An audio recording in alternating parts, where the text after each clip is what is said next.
Another day, another basketball stories na naman ang pagkukwentuhan natin.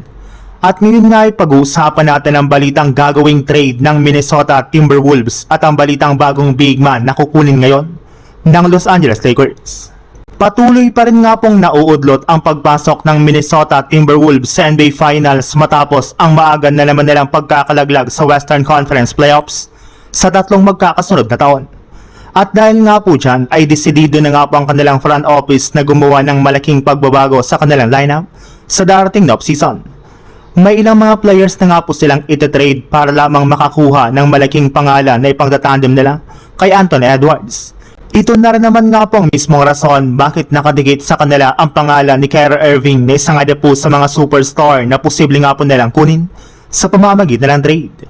Pero ayon nga po sa isang Wolves insider, nagdadalawang isip para naman nga po ang mga miyembro ng Minnesota sa pagsakripisyo nila sa kanilang mga key players para lamang makuha sa Irving, since mas gusto pa rin nga po ng kanilang team na makuha dito si Kevin Durant. Ang problema lang medyo malabo rin naman nga po na makuha ng Wolves si Durant ngayong off-season, lalo pat ayaw rin naman nga po nitong umalis sa Houston Rockets.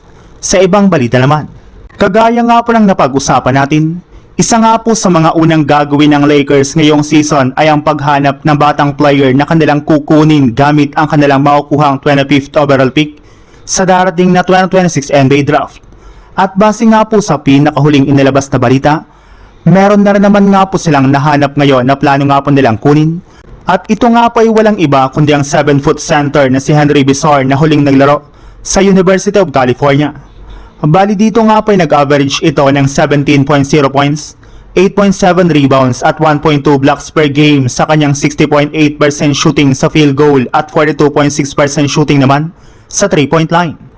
Bukod rin naman nga po kay Henry Bizar, isa rin naman nga po sa mga batang player na pinagtutuon na lang pansin ngayon ng Lakers na makuha sa darating na 2026 NBA Draft ay ang Italian center na si Luigi Suego na merong tangkad na 7'3" na parang adepong Wembanyama ito gumalaw sa loob ng court dahil sa skills nito sa opensa at maging sa depensa.